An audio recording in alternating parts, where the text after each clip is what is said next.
নিরপেক্ষতার সাথে কাজ করুন, নিরপেক্ষতার সাথে কাজ করুন।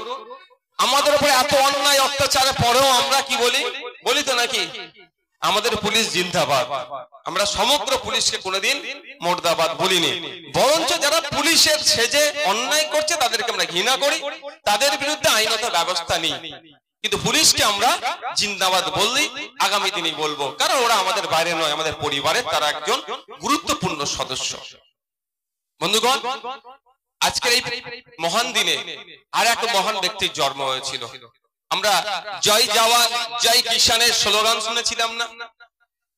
1965 সালে এই স্লোগান ব্যাপকভাবে প্রচারিত হয়েছিল সেই সময়, যুদ্ধের সময়। সেই স্লোগানের স্রষ্টা লাল বাহাদুর শাস্ত্রী জি, যিনি ভারতবর্ষের দ্বিতীয় প্রধানমন্ত্রী, তারও আজকে জন্মদিন।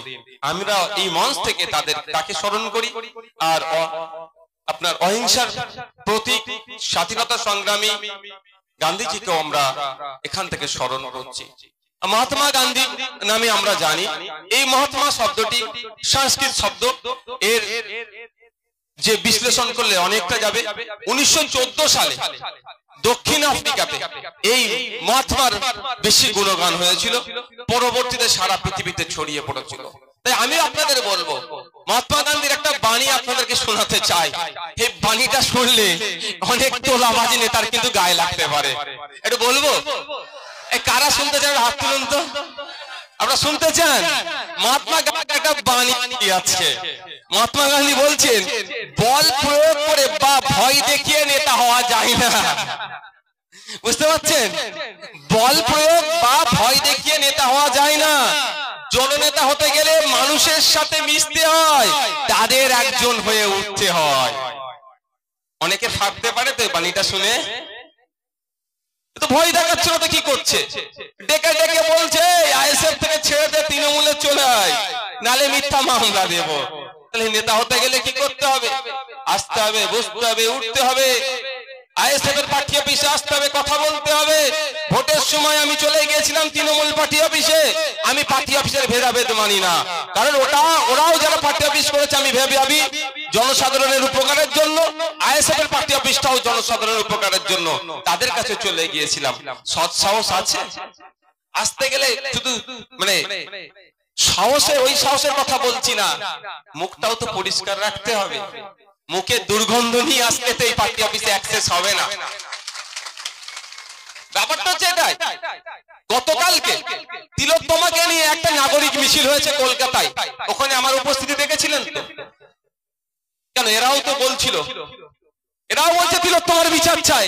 কেন তারা পৌঁছাতে পারলো না? কেন পৌঁছাতে? এইটাই হচ্ছে সৎ সাহসের ব্যাপার। তার মন মানসিকতায় কি আছে সেটা দেখতে হবে, তার ভিতরে কি চলছে। ভিতরে যেটা চলছে তাকে বাধা দিচ্ছে, আর আমাদের প্রকাশ্য যেটা আছে ভিতরেও সেটা আছে। আমরা বিচার চাইছি, রাজনৈতিক ঝান্ডা ধরেও বিচার চাইবো, সামাজিক ঝান্ডা ধরেও বিচার চাইবো। যেখানেই ডাকবে বিচারের জন্য সেখানেই আমরা ছুটে যাব।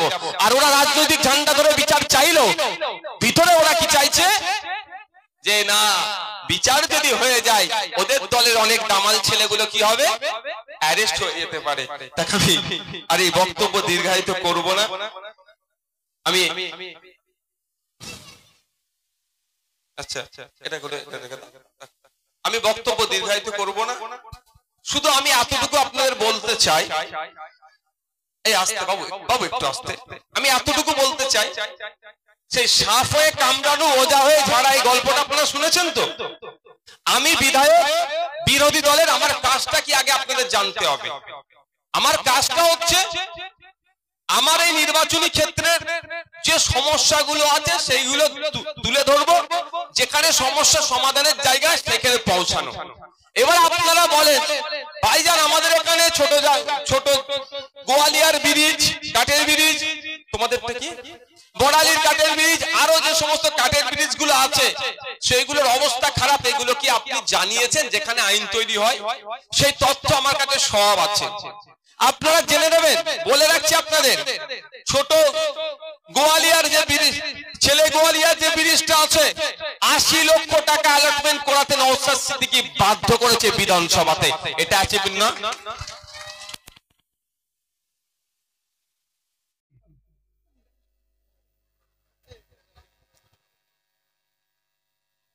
আমাদের শামসুল হাজীকে বরণ করে নেবেন আমাদের জিয়ারুল মোল্লা।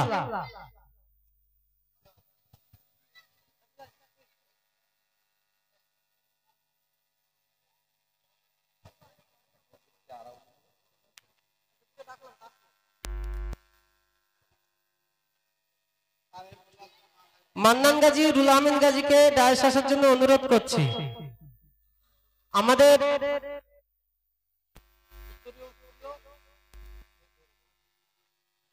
আমাদের প্রিয় লিডার কারিমুল মোল্লাকে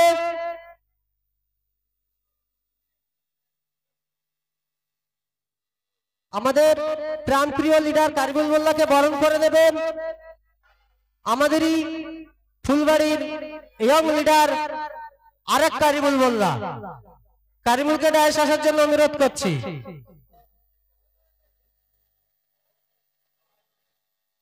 আমাদের প্রিয় লিডার কারিমুল্লাহকে বরণ করে নিচ্ছেন আমাদের আরেক যুব নেতা আরেক কারিমুল মোল্লা।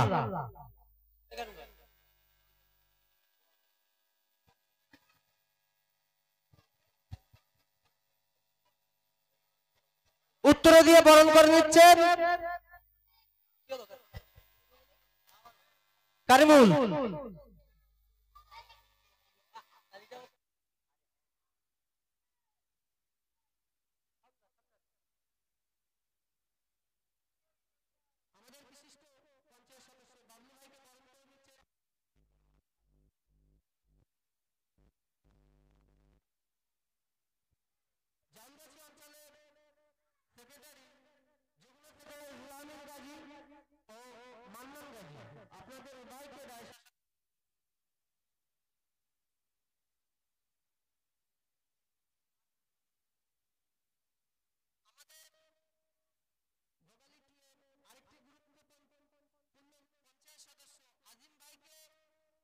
আজিম ভাইকে বরণ